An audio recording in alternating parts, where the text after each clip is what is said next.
Então é isso aí. Para quem eu já falei bom dia ou talvez boa tarde, depende do seu almoço, como nós estávamos falando. Primeira coisa que eu quero conversar com vocês é sobre a nossa avaliação, né? A avaliação já é daqui a 2 semanas, dia 27. O que que acontece, gente? Vamos prestar atenção aí para você não confundir essas informações. A nossa avaliação no quarto bimestre, como vocês já estão careca de saber, a gente não teve 2 avaliações assistidas. Nós só tivemos uma avaliação assistida, ok? Apenas uma avaliação não tivemos ainda, né? Vamos ter essa avaliação assistida. Essa avaliação assistida no dia 27. Então, cada prova, a escola, né? Ela faz de que maneira? Cada professor monta 5 questões. Essas 5 questões precisam ser misturar, né? Objetivas e discursivas. 5 questões sobre os conteúdos da prova e da apostila e vamos que vamos. Só o que acontece? Quando a gente tinha 2 avaliações assistidas, a gente conseguia fazer a distribuição desses conteúdos. Agora, com uma avaliação assistida só, temos muito conteúdo para pouco espaço na prova. O que é isso? Eu tenho vários conteúdos, mas eu só posso ter 5 questões. Será que eu vou conseguir fazer 5 questões disso tudo? Entendeu? Então, assim, não tem o porquê, o motivo da gente sair correndo para um monte de capítulo. Corre, corre, corre, faz capítulo, pega capítulo. Se na prova nós só teremos 5 questões, e são questões que nem sabemos se todos os assuntos vão dar na prova, se a gente terminasse tudo, né? Então, o que acontece? Desde quando eu comecei a assumir essa linda turma de pessoas maravilhosas, são maravilhosas, a gente fez... a gente só trabalhou sobre romantismo. Estava pensando aqui outra coisa, porque eu gaguejei. A gente só trabalhou sobre o romantismo. Primeira geração, segunda geração, terceira geração. E hoje nós vamos começar a falar sobre a prosa, né? Então, nós tivemos a aula da primeira geração. E aí, depois nós falamos da segunda geração. Depois, o capítulo, nós falamos sobre Álvares de Azevedo. Depois, nós tivemos a terceira geração. E aí, nós tivemos um capítulo sobre Castro Alves. E hoje nós vamos falar sobre prosa. 6 capítulos. É óbvio que se eu colocasse uma questão de cada capítulo, não daria na prova, porque a prova são só 5 questões. Nós temos 7 módulos e com o módulo da semana que vem, 8 módulos. Será que tem como colocar 8 módulos em 5 questões? Claro que tem. Mas é por isso que eu não estou nessa coisa de correr com o conteúdo, tá? Então, a nossa prova vai embarcar o quê? Romantismo, primeira geração, segunda geração, terceira geração e a prosa, mas de uma maneira muito intercalada. Uma questão conversando com a outra, entendeu? Algo muito tranquilo. Deixa eu falar algumas coisas que a escola está nos pedindo. A primeira é muito importante, né? De respeito sobre o formato da prova. É claro que a maioria da prova de vocês, elas sempre foram questões objetivas e discursivas. A recomendação agora, é uma recomendação, não é uma obrigação. A recomendação é que os professores façam questões objetivas, aquela de marcar X. Para quê? Para que a nossa correção ela seja mais rápida e que a gente tenha essa resposta mais rápida para vocês. Porque a gente precisa fechar as notas no dia 2 de dezembro, que é o nosso conselho de classe. E eu nem sei se conselho de classe... Deixa eu perguntar aqui, Carol. Só rapidinho.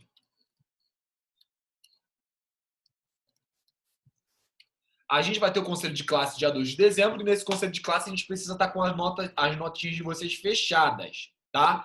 Então, a recomendação da escola é que essa avaliação seja objetiva, né? Todo dia de marcar X. Recomendação, se tiver um professor que não fez isso, ele também está no direito, ele só vai ter que ter cuidado para responder aos e-mails da coordenação com as notas completas. Beleza?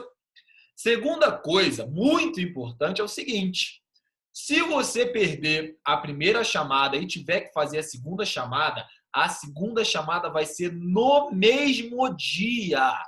Então, olha só, a nossa prova aí, em novembro, ela vai ser no dia, deixa eu abrir aqui no calendário, no dia 24, terça-feira, dia 24.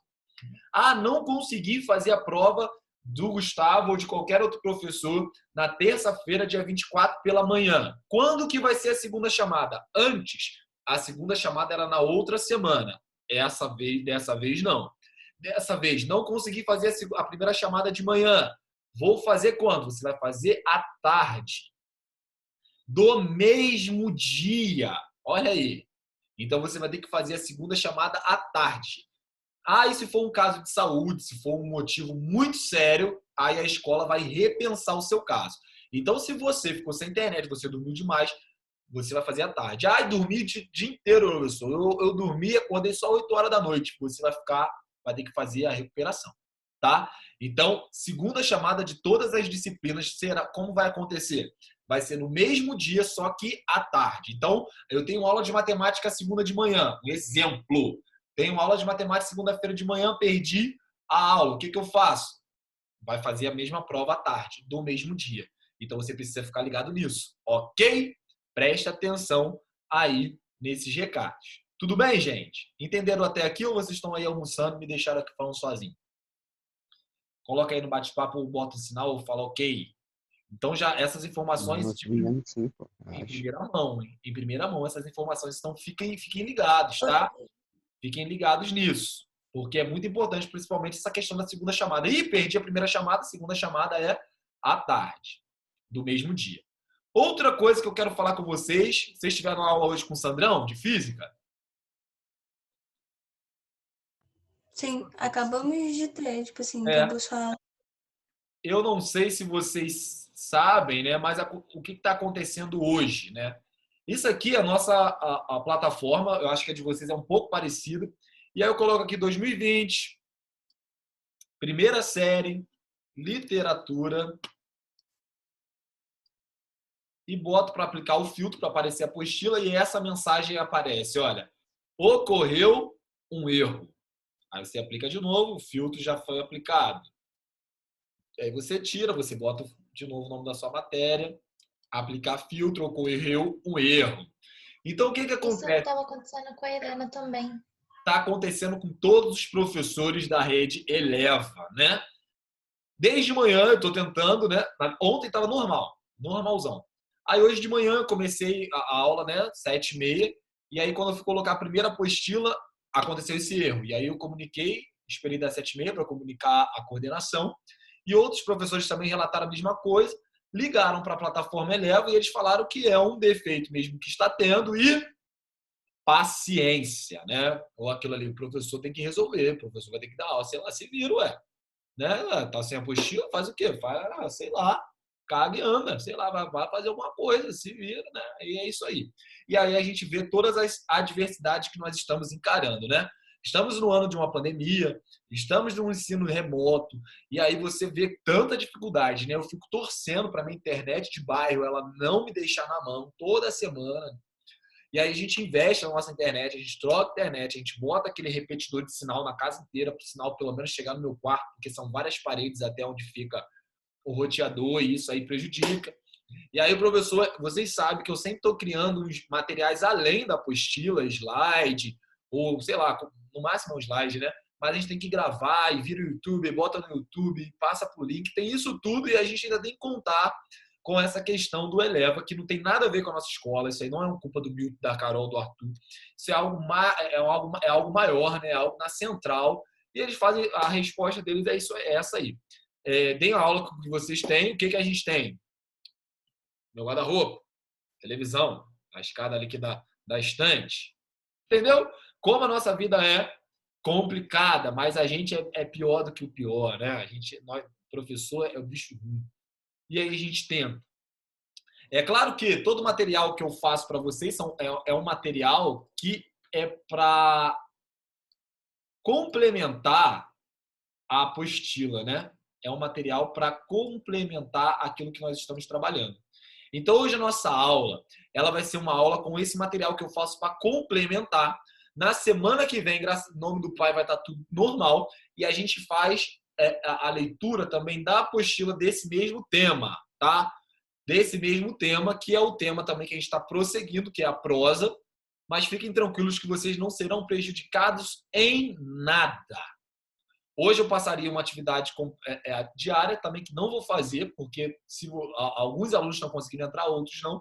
Então vocês não têm que ser prejudicados em relação ao erro que nem nosso não é meu, não é seu, não é da escola, é da plataforma que envolve aí o Brasil. Tudo bem, gente? Então, eu queria ter essa conversa para vocês, mostrei para vocês a questão da plataforma. Poxa, professor, mas você só conta com a apostila? É claro que eu não só conto com a apostila. É claro que tudo que a gente ensina aqui, todo professor, é a nossa vida, né? Eu vivo isso, dou aula disso, dá já há quanto tempo, há várias turmas. Só que a questão é uma questão didática. Você precisa ter um material, é claro que muitos têm apostila física, mas você precisa saber o que está sendo tratado, tá bom? Então é mais por um compromisso com você do que um compromisso com o meu ego ou com a minha responsabilidade, né? A minha responsabilidade é fazer você aprender. A minha responsabilidade não é apenas cumprir com módulos de uma apostila. Tudo bem, gente? Então vamos lá, eu preparei esse... Deixa eu só subir aqui. Esse slide aqui, tá aparecendo para vocês aí? Yes ou no? Yes, agora sim. A gente vai falar sobre o romantismo prosa, né? Nós estamos aí falando, desde quando que eu entrei aqui, que a gente está falando sobre romantismo, a gente só está falando da poesia romântica, né? A gente está estudando lá na primeira fase, primeira geração, poesia, segunda geração, poesia, terceira geração, poesia. Mas o aluno fica me preocupado com essa questão de prosa, né? Ano passado eu dava aula para uma turma, inclusive a turma do céu, a turma da Malu, a turma do Thiago, do Gabriel, essa turma que hoje está junto com vocês, né? Aí eles tiveram que fazer uma prova de concurso e na prova estava escrito assim, ó, redija ou escreva um texto em prosa. Aí teve uma aluna que veio desesperada para mim e falou assim, professor Gustavo, eu não sabia o que era prosa, eu fiquei desesperada, eu não sei o que é prosa. E eu falei, o que você fez? Ela falou assim, eu fiz exatamente como você ensinou na aula, em parágrafos. E é exatamente isso, gente. Primeira coisa que eu quero falar para vocês é que prosa, um texto em prosa, é um texto em parágrafos, tá? É esse texto que a gente está acostumado a ler na nossa vida em tudo. Seja no jornal, seja nos noticiários, nos recados. A gente escreve normalmente em prosa. Quem se desvia um pouco é o gênero poema, né? Que aí nós temos as estrofes e os versos e as estrofes. Na prosa mesmo, a gente tem a chamada vulga-linha, linha do teu caderno, do jeito que você escreve na aula, o jeito que você escreve no Word quando vai responder a prova, tudo é prosa. Então, quando a gente fala de prosa, nós estamos falando de textos em parágrafos. Então, qualquer livro literário que você tenha, deixa eu pegar um aqui na minha gaveta. Os meus... Ai, cara. Por exemplo, esse livro aqui, de literatura, que fala sobre o romantismo, ele é todo em prosa, olha, porque ele é escrito em parágrafos, tá bom? Então, a primeira coisa que você precisa saber é isso, que prosa, nada mais, nada menos que são parágrafos, tá? Então, quando eu estou falando de romantismo prosa, eu, obviamente, não estou mais citando os poemas, né? A parte mais lírica. Eu saio do lírico e vou mais para um texto diferenciado. Tudo bem? Então, deixa eu passar para vocês aqui. É sobre o capítulo 30. Deixa eu ver. Eu acho que é. É o primeiro capítulo da apostila 6. Tá bom? É o primeiro capítulo da apostila 6. Romantismo, prosa. Tá escrito assim. Eu acho sim que é o capítulo 30. Dá uma olhada aí. Desculpa, porque como eu falei, estou sem a apostila que não está abrindo para a gente hoje. Olha só a timeline do romantismo até aqui que a gente aprendeu. Romantismo, primeira geração. As características nacionalista, busca da identidade, coletividade, isso que a gente está careca de saber, e é bom que esteja careca, porque na hora da prova fica uma prova muito mais fácil. Poesia da segunda geração. Subjetiva, pessimista, melancólica, que é quando eu tenho ali Álvares de Azevedo, aquela poesia bem... aquela coisa bem dramática, né? Aquela coisa para fazer... Aquele teu amigo mais dramático, ele é como a segunda geração, também conhecida como byronista. Por quê? A geração de Byron. Porque Byron era um poeta que era muito melancólico e todo mundo se influencia nele. Capítulo 3 é o 26, então. Obrigado aí. A Camila colocou. É o 26. É o 26. Terceira geração é uma geração condoreira, luta contra as injustiças sociais. Foi o que a gente viu na semana passada com Castro Alves, na semana retrasada. É uma geração que estava totalmente... Vai ter atividade? Daqui a pouco eu falo. Não, hoje não vai ter atividade. É uma geração que estava totalmente preparada ou empenhada na defesa da vida, na defesa das pessoas e contra, claro, a escravidão, que era o principal comércio do Brasil. E nós temos a prosa. Primeira coisa que eu quero que vocês entendam é que a prosa não é o quarto item do romantismo. O romantismo sempre teve prosa. Desde a primeira geração, teve primeira geração poesia e prosa. Tudo teve poesia e prosa, poesia e prosa. Só que para a gente estudar de uma maneira mais tranquila, a gente vai estudar. E aí, meu amigo? Beleza? Saudade. Beleza. Eu vi teu corte aí do cabelo aí que tu botou no Twitter aí, ficou maneiro, hein? Vou aí nesse teu amigo cortar meu cabelo, meu pequeno cabelinho. Você mora onde mesmo? Mora em Campo Mora Grande. em Campo Grande? Mas dá pra vir. Dá pra vir, uma viagem mais lá. Não é não? É na rodoviária ali, É de Itaguaí? Então é perto, pô. É perto. Pensei que fosse aí. Pertinho. Então, voltando aqui. O que eu quero que você entenda é que não foi assim, ó, primeira geração, segunda geração, terceira geração e depois apareceu a prosa. Não. A prosa ou que é essas histórias, né, histórias mais longas, os livros, né, o que a gente entende mesmo por histórias de livros, sem ser poemas. Essas histórias, elas acontecem desde a primeira geração. A primeira geração, eu tenho também histórias da primeira geração, indo tudo. A prosa acompanha isso tudo, tá? Não é algo que veio depois da terceira geração, como se fosse uma quarta geração. Não é isso. É porque essa categoria de gerações, a gente categoriza mais a poesia, tá? A prosa, ela é geral. Prosa romântica. As histórias do romantismo. Tudo bem? Então, não é uma quarta geração, uma nova geração, um estudo diferenciado. A prosa sempre esteve presente dentro do romantismo. Só que, para ficar mais fácil o nosso estudo, a gente coloca ela por último. Tem gente que bota no começo. Isso aí é irrelevante. Tá bom? Prosa, então, é o quê? Textos em parágrafos, como eu já tinha falado para vocês. Amor romântico é redundância? Como é que eu tenho? Professor, desculpa a demora. Sem problemas, amigo. Sem problema. Amor romântico é redundância? E o que será que isso tem a dizer? A gente tem que pensar o seguinte. Redundância. O que é o romantismo? O romantismo é uma visão idealizada sobre o amor? Também. Mas é uma visão idealizada sobre tudo. Tudo é idealizado. O que é idealizado? Aquilo que seria perfeito. Ou aquela história que seria muito bem contada. Aquela história que seria uau. Falou? Esse é o amor. Isso que é o romantismo. A visão do romantismo é essa. Tudo que eu vou fazer de uma forma idealizada. Ok? Então... Qual é o capítulo de hoje?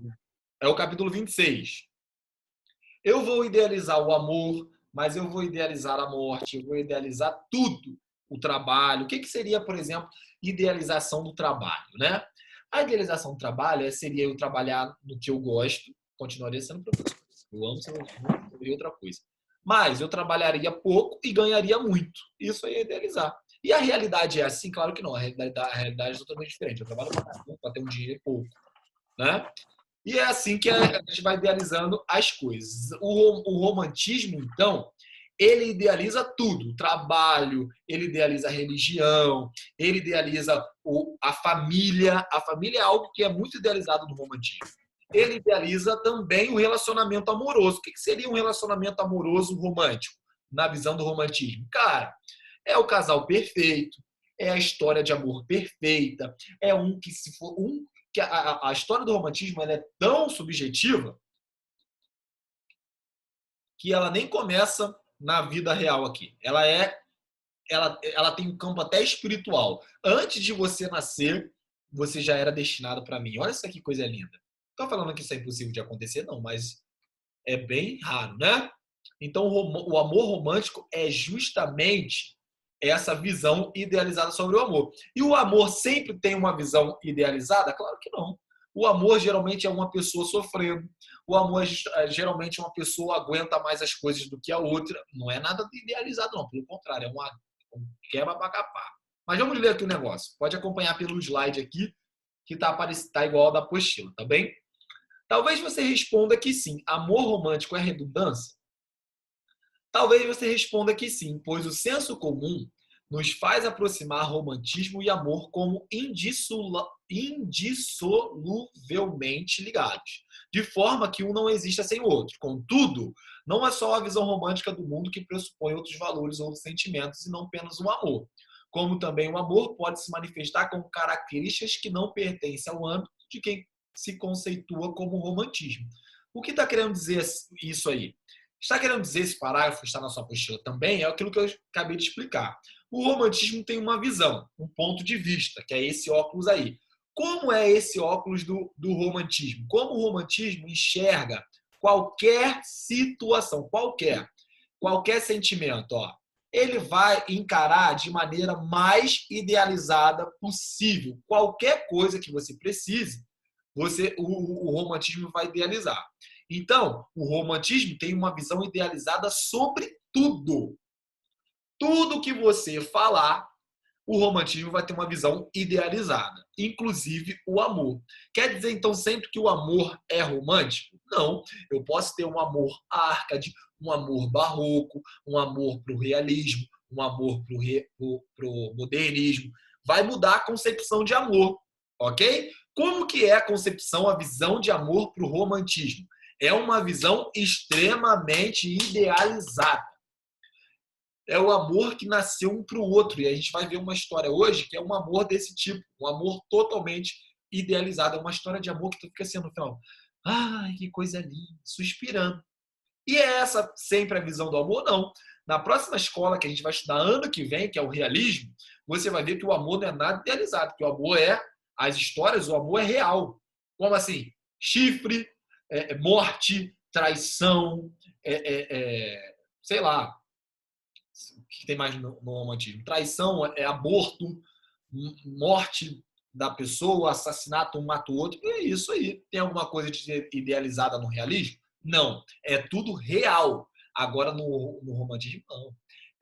É a história de amor mais perfeita que você possa encontrar na sua vida. Beleza? Então, se a gente está falando de prosa, né? Olha aqui, voltando, se a gente está falando desse ponto aqui, a prosa, que é textos em parágrafos, a gente vai começar a conhecer histórias do romantismo, ok? Seja histórias de quem? Que tipo de histórias são essas? E a gente sabe que qualquer história, elas têm os elementos da narrativa. Vocês lembram quais são os 5 elementos da narrativa? Toda história. O que é uma narrativa? Uma história. O que a história precisa ter para ser uma história? Dá uma ideia só, Pensa numa história. Me fala um filme que tu gosta. Personagem. Precisa de personagem. Toda história, o mínimo é o personagem, né? Lugar. O lugar, precisa de um lugar. Precisa mais de quê? De alguém que conta a história. Os acontecimentos do narrador, dependendo. Exatamente isso, né? A gente está muito conhecido com qualquer história, porque seja no livro que a gente lê ou na série que a gente assiste, sempre vai ter esses 5 elementos. Primeiro elemento é o narrador. O que é o narrador? O narrador é a entidade responsável por contar a história. Ele pode ser tanto alguém que participa ativamente da trama, como alguém que está de fora das ações da narrativa. Sempre tem que ter alguém para contar a história. Essa pessoa que conta a história, ela pode estar dentro da história, ela pode ser alguém fora da história, que está contando a história para a gente. Toda história precisa de um narrador. Todo livro precisa de um narrador. Lá no romantismo, as histórias contadas também tinham um narrador. Depois, como vocês falaram aí, a gente precisa de personagem, né? Quem são os personagens? O personagem é o ser que desempenha as ações da narrativa. Ele pode ser tanto um personagem principal, que protagoniza a trama, quanto um personagem secundário. Então, quem é o personagem? Gente, é quem dá vida à história. Toda a história eu tenho um personagem principal, eu tenho um personagem secundário, mas eu tenho que ter personagem. Não conheço nenhuma história sem personagem. Mesmo que esse personagem não tenha nome, ele precisa, a história precisa dele para acontecer, precisa de personagem para acontecer. Outro elemento que eu preciso ter é o enredo. O que é o enredo?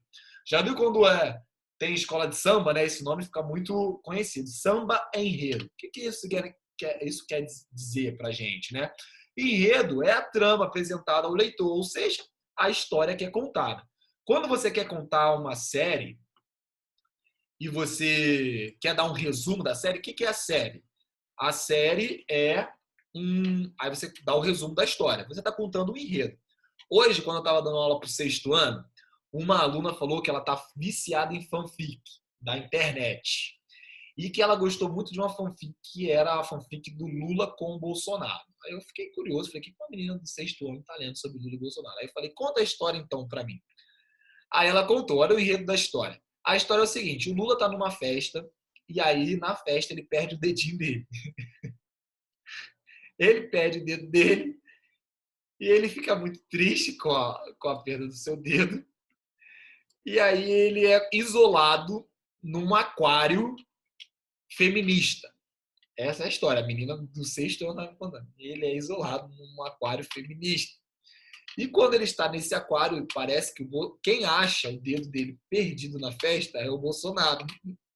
E eles casam. Parece que eles casam no final. Olha que história, gente. Que é isso, meu povo? Que é isso, Belo Horizonte? O Lula se apaixona, na verdade o Bolsonaro se apaixona pelo Lula porque achou o dedinho dele perdido no chão de uma festa. Que isso? Esse é o enredo. Eu ri muito. Esse é o enredo da história. Quem é o narrador? É a pessoa que conta. Quem são os personagens principais? O Lula e o Bolsonaro. Olha só que essa pessoa do 6º ano está lendo. Também eu tenho um tempo, né? Os acontecimentos eles precisam de um tempo quando se narra uma história, né? Eu tenho vários fatos. Quando eu vou te contar algo, eu tenho vários fatos. Às vezes eu antecipo um fato, eu deixo para contar um fato no final. Mas a questão é que eu tenho vários fatos e esses fatos precisam ser contados em uma lógica. A maioria dos casos é uma lógica, uma linha cronológica, mas nem sempre isso é respeitado. E o espaço, que nada mais é onde se passa a narrativa, tá? Além de servir como cenário da história. Exatamente, Felipe, tu falou tudo, eu esqueci de falar. Não, mas é isso mesmo. É isso mesmo. Tá falando aqui da história do Bolsonaro do Lula, que o Lula perde o dedinho, que é como se fosse o sapatinho da Cinderela. Mas é exatamente esse para dar o sentido. Que o Bolsonaro achou o sapatinho e na história parece que ele fica procurando, né? Para quem é aquele dedo, que ele ficou apaixonado por aquele dedo e ele quer devolver o dedo para a pessoa quando descobre o dedo do Lula.